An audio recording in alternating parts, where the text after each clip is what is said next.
I'm Dr. Stephen Loyd. 16 years ago, I thought my life was over. I got addicted to pain medications, OxyContin, oxycodone, as well as benzodiazepines, Valium, Xanax, and I'd always struggled with alcohol.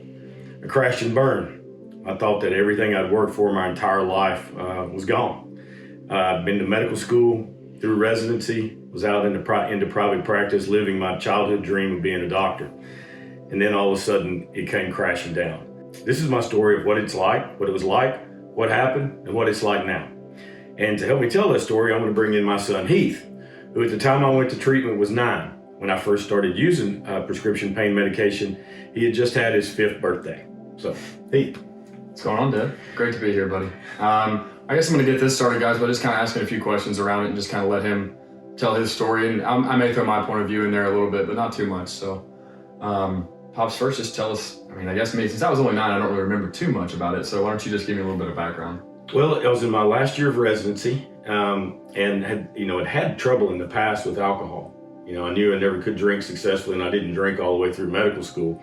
And so when I got into residency, I really didn't drink through residency. And I'd have a beer every now and then, but nothing like it used to be. But on my way home from work one day in my chief resident year, I was about 6 months away from going into private practice, or actually taking a job at the university where I went to med school. And it felt like I had all this pressure on me. I mean, you and your sister were young and you were getting ready to start school, and she was even younger than you. And now my name's going to be on the bottom line. So I felt like I had all this pressure. And so I was driving home from work, and I was anxious, I was depressed. At the time I wasn't getting along with your mom very well. And I stopped at a red light in Johnson City where I was doing my residency, and I opened the glove compartment of my truck, and there lay some Norcos, hydrocodone, that I'd gotten from a dental visit months before. And I looked at those things. I'd never taken pain pills before. I mean, the ones I got from the dental visit, I just threw in the glove compartment of the truck. And I looked at those and I said, my patients take these things all the time. And so I reached over, I pulled one out. It was a little blue pill. I ripped open the package, broke it in half, and threw it in my mouth. It was 2.5 milligrams of hydrocodone. At the time, we were living about 10 minutes away. Mm-hmm. And by the time I got home, I felt like all that anxiety and that depression had melted away. Suddenly my life was a little easier. Yeah. The problems I had didn't seem as bad. And me and your mom seemed to get along better. Mm-hmm. So really it just eased the psychological pain and the emotional pain that I had going on from the realities of my life.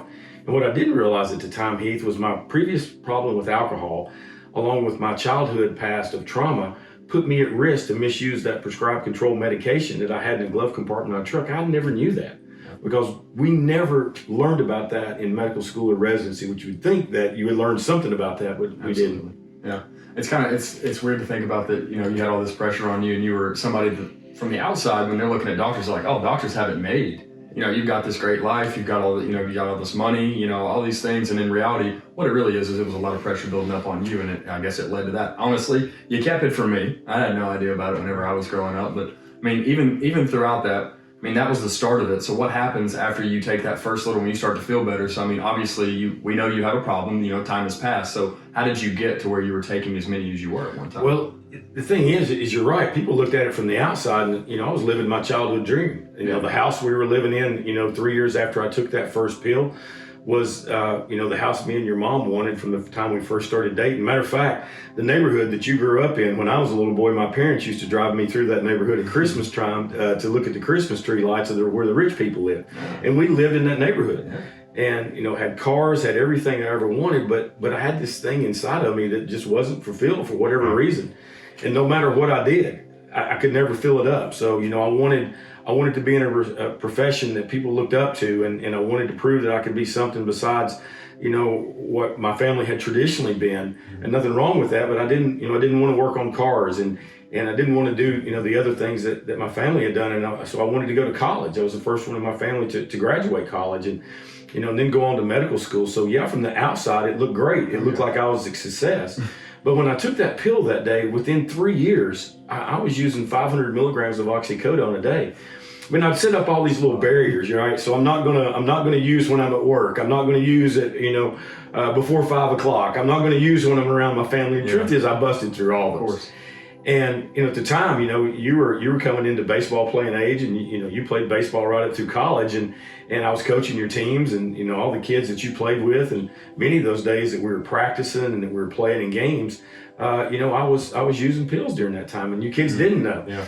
And there's one specific story that really shakes me when I talk about it, and I'm not even sure if you know this one, but we were in the state finals in Little League, and I'm the coach, and I'm out before the game hitting you guys ground balls and fly balls, and I had my pills in my pocket, and they fell out, and the top of the thing I carried them and just spilled out on the ground, so all the pills were out on the ground, and I we're getting ready to play for the state championship.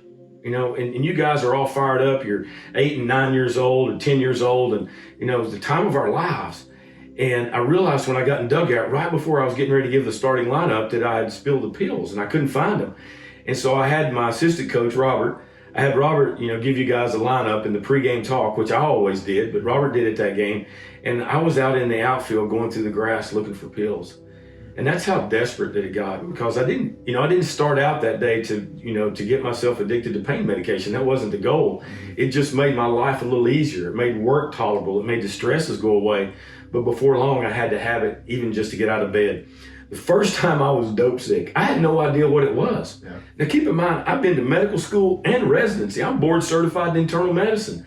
And I had no clue what it was. I'd been a couple of days without Lortabs, which is what I was using mainly then. And I started to get really sick, and I felt like I was coming down with the flu. And I came home and told your mom, I think I'm getting the flu. And I went upstairs, got in bed, I was sweating, I felt feverish, I was shaking underneath the covers, and then I was burning up. And then the next day when I got my hands on the pills and I was better in 2 seconds, I was like, oh, I know what this is. And from that moment on, I had to have them to get out of bed. I had to have them to go to sleep. I had to have them all day long, every day. Yeah, and I think that's something that some people that have never struggled with this don't really realize. But it makes you feel so normal that you have to have it. You've tricked yourself to where you have to have it, and then on top of you tricking yourself that you have to have it, you have physiological reactions where you have the worst flu of your life. I mean, you really don't have a fighting chance. And you being a doctor who should know about this, didn't know about it. So how can anybody else know anything about that? The thing that you said there, should know, that's interesting, because all through medical school and residency, do you know how much training we got on the proper prescribing controlled substances for acute and chronic pain, and what the side effects of those medications were, and what addiction and dependence were, and more importantly, how to recognize it and refer people to treatment? You know how much training we got on that? No. None. 0 hours. And so when I tell people that when I'm doing talks now, they can't believe it, but that's absolutely true. We got no hours on any of that. And so when we started writing pain medication, we graduate medical school, we graduate residency, we pay $730 to the DEA for this number that allows us to write controlled substances, mainly pain medication and benzodiazepines. And then, I have no training in any of that. And so how in the world do I know what to write? Well, I learned it from the people who taught me. Well, where did they learn it? So, I don't know where we get back to zero, but we had no training on any of that. So I never realized any of the things that were happening to me. I didn't know the difference between dependence and addiction. I didn't realize that there would get to be a point where I couldn't do without it. And the truth is, Heath, I would do anything to get my hands on it. I stole it out of people's medicine cabinets. I stole drugs from I stole prescription medications from a dying cancer patient while he's in the next room, because I couldn't do without it. And then the shame and the guilt that followed that just led to more drug use, because I felt so bad. Yeah. And it was really just a spiral that I didn't think I'd ever get out of. I'd almost lost hope. Yeah, and I think it's very important. I love how open you are about this, and some people ask me questions like, do you ever worry about stuff like that? I'm like, no, not really. I think it's great how candid you are, because a lot of the stigma around it is that the people who have this problem are of the lower intellect, right? They're not as smart as the rest of the population. And me, knowing you personally, even though you are my dad, you're incredibly intelligent, and yet you were crippled by not being able to have this pill. I mean, it's just a tough battle. It's a tough battle. Prescription pain medication and now, opioid use disorder, it's mainly heroin and illicit fentanyl. It doesn't know any socioeconomic class. And, I'd have people say, well, they would tell me in addiction, well, when it gets so bad, you'll notice, because their job performance will start slipping. And my job performance was great. Yeah. I was the top producing doctor in our practice for the 3 years that I used, every single year. And one of the 3 years, the graduating medical students voted me the best teacher in the whole medical school at their graduation. And the other 2 years, I was voted the best instructor in internal medicine during their third year clerkships. And so, the problem is my home life was falling apart. And you guys remember that. I would come in, I would isolate. I was good when we were coaching ball or I was doing things with you, but outside of that, I was detached. And so my home life was falling apart, but work life was still good. And I wasn't a horse's rear end in the hospital, so I wasn't throwing things, I wasn't getting mad, I wasn't getting upset at people, and so nobody really had a reason to complain on me. And my work life was actually, held together. But at home and every other area of my life, Heath, I was dying. Yeah. And towards the end, I went to bed half the nights praying that I wouldn't die, and the other half praying that I would. It's a tough way to live. It is. It's a horrible way to live. We've talked a little bit about some of the things that have gone on. I know since I've heard many a time you've done this talk and you've talked about your story, so I know there's a few events that happened. And the last one that we left off with there was you talking about searching the Little League outfield looking for pills like that. But everybody talks about this rock bottom, which I've heard you say multiple times, thank God rock bottom wasn't death for me, right? Some people it's death. And you have a rock bottom moment, and I've heard it a few times, and I think we're on the same page here. Why don't you share a little bit about what that is? Yeah, the rock bottom moment for me, though, there was still a period of time after that where I still used, but when this happened, I knew that something needed to happen or I was going to die. Mm-hmm.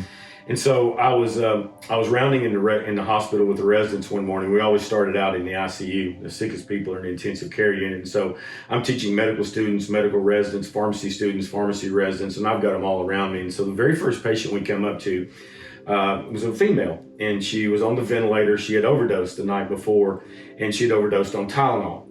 And so my resident who was giving the report on the first patient, his name was Scott Brown. And Scott was outstanding, and Scott's going through her history and what happened, what brought her in, what we had done, what the plan was. And about midway through it, I stopped it and I said, "Hey, Scott, I was just curious, how many Tylenol did she take?"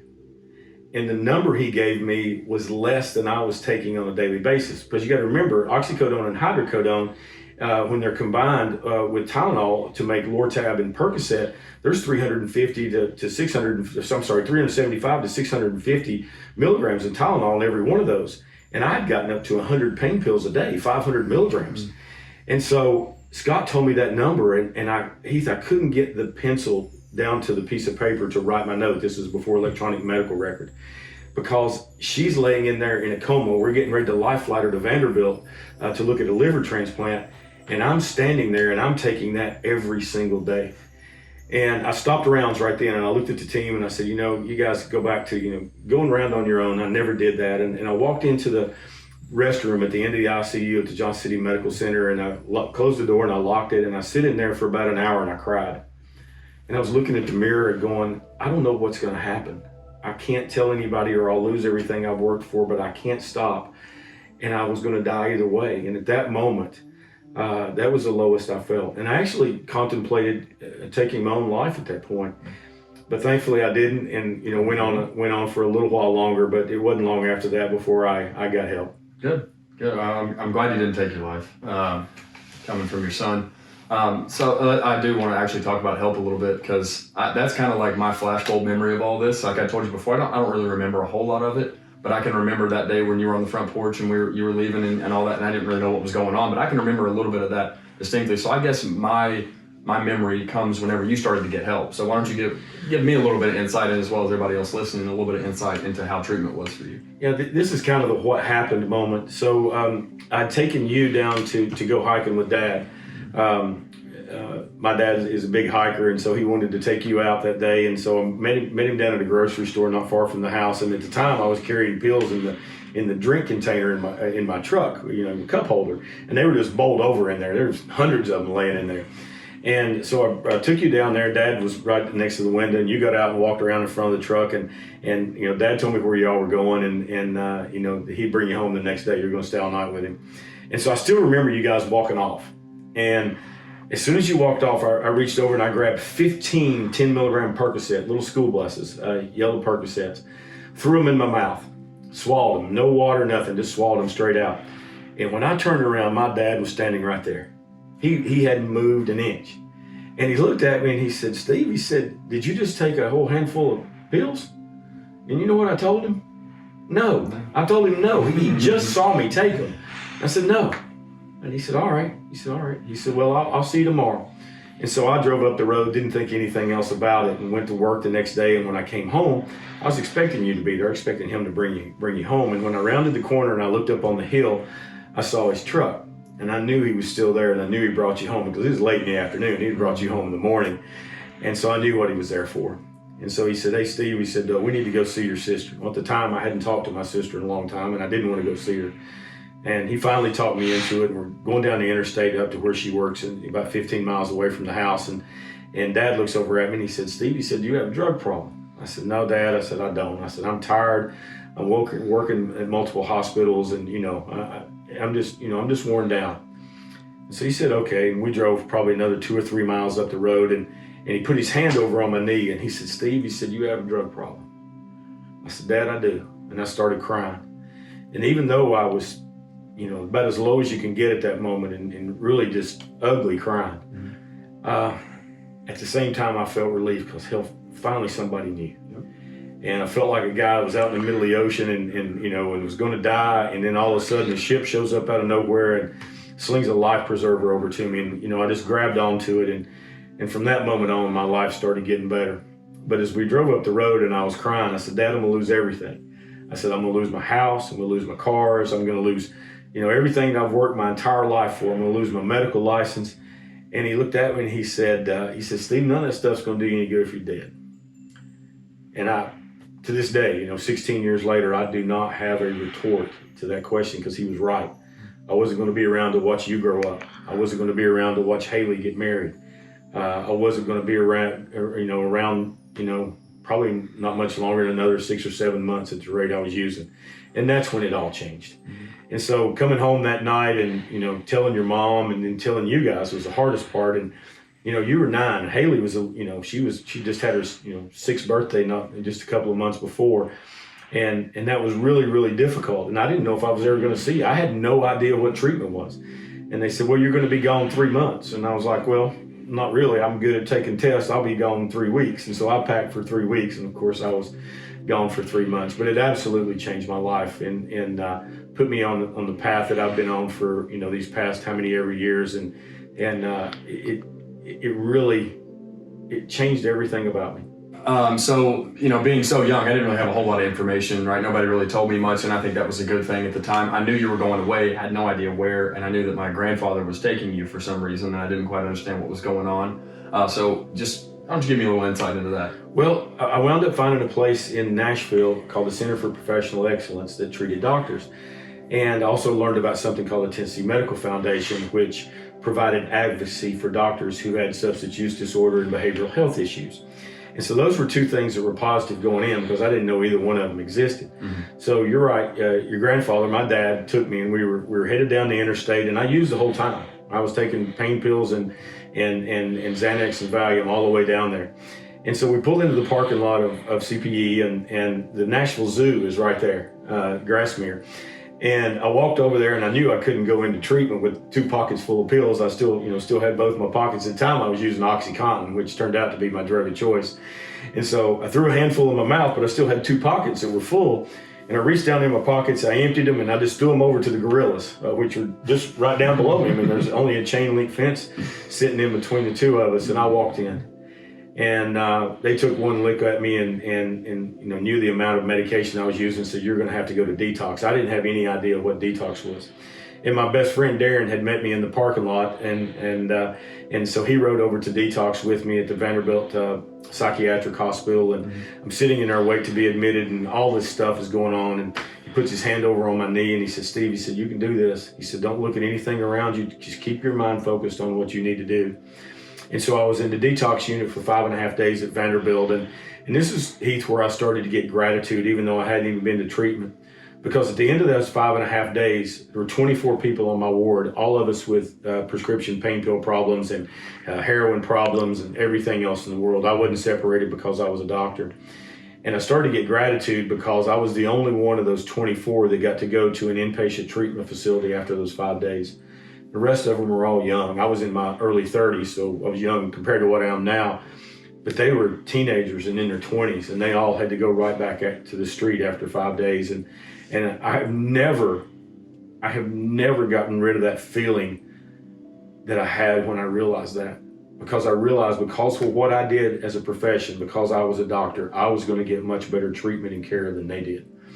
And so I left there and I went to hung out with Chip Dodd, who saved my life for the next 90 days. I learned about addiction. I learned about the difference between addiction and dependence. I learned how my childhood past of trauma, both physical and sexual, as well as my family history of substance use disorder, primed me to pick up that first pill, and how when I picked it up, that addiction was almost certain. And I learned things about myself that I didn't know. I didn't realize my own codependency. I didn't realize that my value was wrapped up in all these things outside of me. The fact that I had a medical degree, that I was a doctor. And as I realized these things and started to learn a new way to live, my life changed.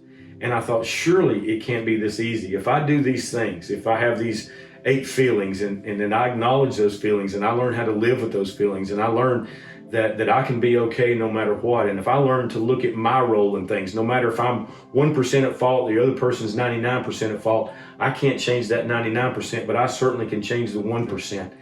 And as I learned how to do that more and more, my life changed.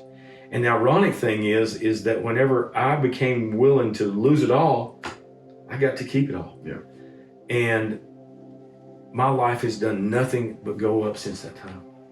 Well, why don't you expand on that? I mean, you got out of treatment. I mean, so you come back in, and a lot of the things in recovery talk about your environment. You're actually going back into the environment in which, you actually started all of this. And so that's got to be a little bit challenging. So you come back from Nashville and you're headed back to the Tri-Cities. So what was work like after that? So I go right back into being a doctor. Yeah. I was off for a week after I got out of treatment, and then right back to seeing patients. And so I was around all the pills and all the things that, that had gotten me off track, those months before. But to be honest, Heath, it was never a problem. I put safeguards in place. I had people not bring their medication in. And then when the electronic medical record got there, it didn't matter anyway. If they mistakenly brought it in, I stopped the appointment whenever it was. I went and got a nurse. They cataloged it. And then from then on, patients just wrote down what they were on and brought it to me. So I put safeguards in. I had a wonderful supporting cast around me, the people I worked with, your mom, all the guys I coached ball with back in the day. Just put this, this safety net around me and supported me in my recovery. And so when we would go off and play baseball, I always made meetings, and, I'd get up early and go to a 12-step meeting before we went to play. And the guys that I hung around and that we traveled with would take you guys to breakfast, and I'd meet up with you later. And they were just really great. I had this wonderful support system. And then my life just started slowly getting better and better and better. I went from a guy who, was using drugs, using prescription pain medication while seeing patients.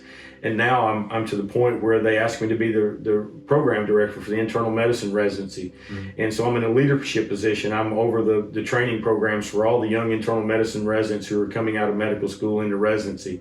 And not long after that, I became the Associate Chief of Staff for Education at our VA. So now instead of over one residency program, I'm over 35 residency programs of everything from surgery to OBGYN to audiology to physical therapy. And I'm doing that. And the whole time I'm keeping true to these principles that I learned early in my recovery, right?